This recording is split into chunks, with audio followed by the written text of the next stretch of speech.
السلام عليكم ورحمة الله وبركاته. إن الحمد لله نحمده ونصلي على رسوله الكريم. أعوذ بالله من الشيطان الرجيم. بسم الله الرحمن الرحيم. قل هو الله أحد الله الصمد لم يلد ولم يولد ولم يكن له كفوا أحد. بڑا ہی بد نصیب ہے وہ انسان جو اللہ کے ساتھ اللہ کی مخلوق کو شریک بنائے، جو اللہ کے علاوہ کسی اور کی عبادت کرے. اس کی دنیا بھی برباد ہے اور اس کی آخرت بھی برباد ہے. اور مالک کے ہاں شرک اتنا بڑا جرم ہے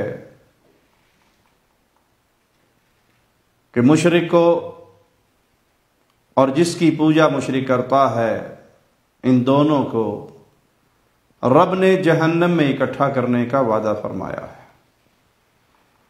شرک کرنے والا، پوجنے والا اور جس کی پوجا ہو رہی ہے، جو اپنی خوشی سے، اپنی مرضی سے اپنی عبادت کروا رہا ہے،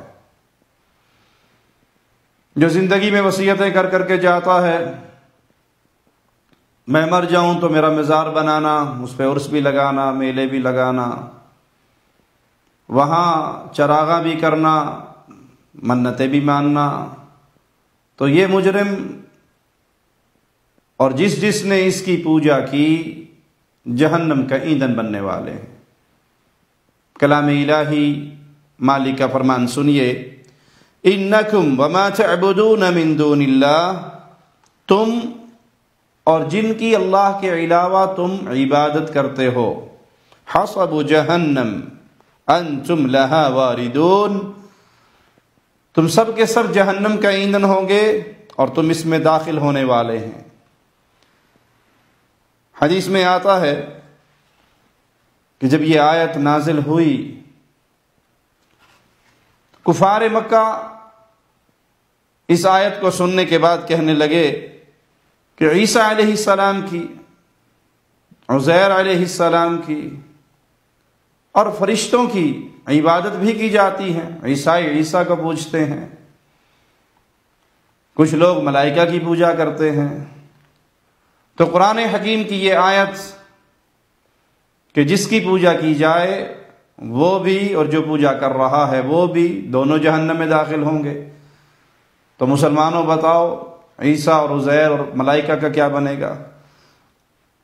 تو مالک کا فرمان نازل ہوا، ان الذین سبقت لهم من الحسنى اولئک عنها مبعدون، یقیناً وہ لوگ جن کے لیے ہماری جانب سے پہلے ہی بھلائی لکھ دی گئی، وہ لوگ اس جہنم سے دور رہیں گے.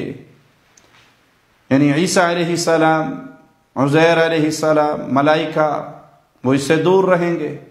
اور ان آیات کا مفہوم یہ ہے کہ جو اپنی عبادت کروائے اس پہ راضی ہو وہ جہنم میں جائے گا. کوئی کسی کا پوجتا ہے اور جس کو پوجا جا رہا ہے اس نے اپنی عبادت کا حکم نہیں دیا، اس کی دعوت نہیں دی. عیسیٰ علیہ السلام ساری عمر توحید کی طرف بلاتے رہے، عزیر علیہ السلام ساری عمر توحید کی طرف بلاتے رہے. انہوں نے یہ پیغام نہیں دیا اپنے ماننے والوں کو کہ تم میری پوجا کرنا، اور قیامت کے دن اس سے بھی برات کا اعلان کر دیں گے کہ ہم نے تو ان کو نہیں کہا. تو اس آیت سے مراد کہ پوجنے والے اور جن کو پوجا جا رہا ہے دونوں جہنم کا ایندھن بنیں گے. اس سے مراد وہ لوگ ہیں جو اپنی پوجا کرواتے ہیں، جو زندگی میں بھی سجدے کرواتے ہیں. آپ نے پیروں کو دیکھا ہوگا، زندہ ہیں، لوگ ان کے قدموں میں سجدے کرتے ہیں اور وہ ان کی کمر پہ ہاتھ پھیرتے ہیں، شاباش دیتے ہیں. جو زندگی میں پوجا کرواتے ہیں، جو زندہ پیر کے بورڈ لگا کے مرنے سے پہلے مزار بنا کے بیٹھ جاتے ہیں، ویسے عقل مند ہیں دنیا کے لحاظ سے کہ مرنے کے بعد جو مزار بنے گا تو بعد والے کھائیں گے، مجھے تو کچھ نہیں ملے گا، پیر کے منہ میں تو مٹی جائے گی. تو یہ دنیا کے لحاظ سے ذرا ٹیکنیکل آدمی ہے، گر سمجھتا ہے کہ میں تو اچھا تبھی فائدے میں رہوں گا کہ جو زندگی میں کوئی مزار بن جائے اور جو کچھ کھانا پینا ہے وہ زندگی میں دھندا چلتا رہے، میرے نصیب میں تو وہی آئے گا۔ تو جو اپنی عبادت کروائے، اپنی عبادت کی دعوت دے، لوگوں کو اپنے سامنے جھکائے، وہ مجرم ہے کہ اپنے مریدوں سمیت یہ پیر جہنم کا ایندھن بنے گا۔ لیکن جن اولیاء اللہ نے، انبیاء نے لوگوں کو توحید کا پیغام دیا، شرک سے روکتے رہے، ساری عمر منع کرتے رہے، اگر ان کی کوئی پوجا کرے، ان کی کوئی عبادت کرنے لگے تو اس میں نہ انبیاء کا قصور ہے، نہ اولیاء کی کوئی خطا ہے، یہ مریدوں کی خطا ہے جو پیچھے آنے والے ان صالحین کو اللہ کا شریک بناتے ہیں، تو پھر یہ مرید جہنم کی آگ کا ایندھن ہوں گے۔ مسند احمد میں حدیث نمبر 2918 ابن عباس رضی اللہ عنہما سے روایت ہے کہ رسول اللہ صلی اللہ علیہ وسلم نے فرمایا، یا معشر قریش انہو لیس احد یعبد من دون اللہ فیہ خیر، اے قریشیو، اللہ کے سوا جس کی بھی عبادت کی جاتی ہے اس میں کوئی خیر نہیں۔ جب یہ فرمان سنا تو قریشی جانتے تھے کہ عیسیٰ علیہ السلام کی عبادت کرتے ہیں، اور یہ بھی جانتے تھے کہ رسول اللہ صلی اللہ علیہ وسلم عیسیٰ علیہ السلام کے بارے میں جو جذبات رکھتے ہیں وہ بڑے پیارے ہیں، نبی کو نبی سے پیار۔ عیسیٰ علیہ السلام نے نبی کریم صلی اللہ علیہ وسلم کی بشارت بھی اپنی قوم کو دی تھی۔ وہ جانتے تھے کہ مسلمانوں کے ہاں عیسیٰ علیہ السلام کا مقام کیا ہے، تو یہ فرمان سننے کے بعد کہنے لگے کہ اچھا پھر بتائیے۔ تو اس پر قرآن حکیم کی یہ آیت نازل ہوئی، وَلَمَّا ضُرِبَ ابْنُ مَرْيَمَ مَثَلًا، جب ابن مریم کی مثال بیان کی گئی، اِذَا قَوْمُكَ مِنْهُ يَصِدُّونَ، تو آپ کی قوم اچانک چیخنے لگی۔ تو آپ کے فرمان کا معنی کیا ہے کہ جو اپنی عبادت کروائے اس میں کوئی خیر نہیں، جس کی پوجا کی جائے اور وہ اس پر راضی ہو۔ طاغوت ہوتا ہی وہ ہے جو اپنی عبادت کروائے، اس کے علم میں ہو، وہ اس کی دعوت دے، وہ اس پہ راضی ہو، وہ اس پہ خوش ہو، اور جو موحد ہوتا ہے وہ قطعاً شرک کے ایک ذرے کو برداشت نہیں کرتا۔ رسول اللہ صلی اللہ علیہ وسلم کے سامنے صحابی نے صرف اتنا ہی تو کہا تھا، ما شاء اللہ وشئت، جو اللہ چاہے اور جو آپ چاہیں۔ رسول اللہ صلی اللہ علیہ وسلم نے فوراً کیا کہا، اجعلتنی للہ ندا، تو نے مجھے اللہ کا شریک بنا دیا۔